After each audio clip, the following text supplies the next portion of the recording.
Kemampuan untuk mengalami dan mengekspresikan emosi lebih penting daripada yang mungkin kita sadari. Sebagai respon yang dirasakan terhadap situasi tertentu, emosi memainkan peran penting dalam reaksi. Fitki Botnik, seorang terapis di Tarzana, California, menjelaskan bahwasannya emosi apapun, bahkan kegembiraan, kesedihan, atau lainnya yang biasanya kita anggap positif, dapat meningkat hingga menjadi sulit dikendalikan.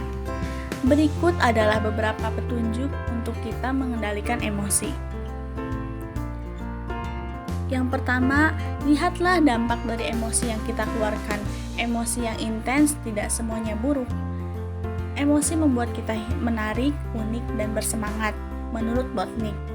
Perasaan yang kuat dapat menandakan bahwa kita merangkul kehidupan sepenuhnya, bahwa kita tidak menekan reaksi alami kita.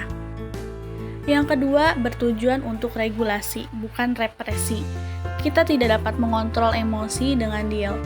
Seandainya semudah itu, tapi bayangkan sejenak bahwa kita bisa mengelola emosi dengan cara ini. Ketika kita menekan emosi, kita mencegah diri untuk mengalami dan mengekspresikan perasaan.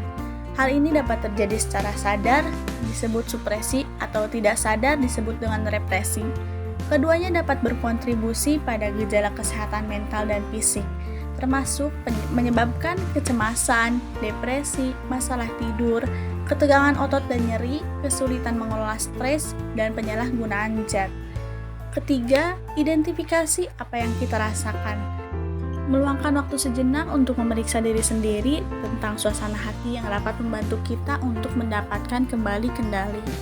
Contoh cerita, kita telah bertemu seseorang selama beberapa bulan yang lalu. Kita mencoba merencanakan kencan minggu lalu, tetapi mereka mengatakan tidak punya waktu. Kemarin kita mengirim SMS lagi dengan mengatakan, "Aku ingin segera bertemu denganmu. Bisakah kamu bertemu minggu ini?" Mereka akhirnya menjawab lebih dari sehari kemudian, "Tidak bisa, sibuk." Otomatis kita tiba-tiba sangat kesal, tanpa berhenti berpikir. Kita melemparkan ponsel kita ke seberang ruangan, menjatuhkan keranjang sampah kita, dan menendang meja kita. Untuk mengatasi emosi tersebut, lakukan introspeksi diri kita dengan bertanya pada diri kita sendiri, apa yang aku rasakan saat ini? Apa yang terjadi hingga membuatku merasa seperti ini? Apakah situasinya memiliki penjelasan berbeda yang mungkin masuk akal? Apa yang ingin saya lakukan tentang perasaan ini? Apakah ada cara yang lebih baik untuk menghadapi mereka?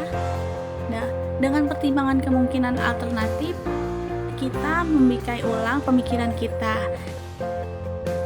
Yang keempat, terima emosi kita semuanya. Jika kita mencoba untuk menjadi lebih baik dalam mengelola emosi, kita mungkin mencoba mengecilkan perasaan kita untuk diri sendiri, atau disebut dengan ego. Menerima emosi saat mereka datang membantu kita merasa lebih nyaman, meningkatkan kenyamanan kita di sekitar emosi yang intens, memungkinkan kita untuk merasakannya sepenuhnya tanpa bereaksi dengan cara yang ekstrim dan tidak membantu. Misalnya, ketika saya kesal karena saya terus kehilangan kunci yang membuat saya terlambat, saya harus meletakkan piring di rak dekat pintu, jadi saya ingat untuk meninggalkannya di tempat yang sama. Hal tersebut, contoh menerima emosi, dapat menyebabkan kepuasan hidup yang lebih besar dan gejala kesehatan mental yang lebih sedikit. Terlebih lagi, orang-orang yang menganggap emosi mereka bermanfaat dapat menyebabkan tingkat kebahagiaan yang lebih tinggi. Yang kelima, buat jurnal suasana hati. Dengan menulis atau mengetik perasaan kita dan merespons yang dipicunya dapat membantu kita menemukan pola yang mengganggu. Terkadang cukup untuk melacak emosi secara mental melalui pikiran kita. Menempatkan perasaan di atas kertas dapat memungkinkan untuk merenungkannya lebih dalam. Ini juga membantu kita mengenali ketika keadaan tertentu, seperti masalah di tempat kerja atau konflik keluarga, berkontribusi pada emosi yang lebih sulit dikendalikan. Mengidentifikasi pemicu spesifik memungkinkan untuk menemukan cara untuk mengelolanya secara lebih produktif.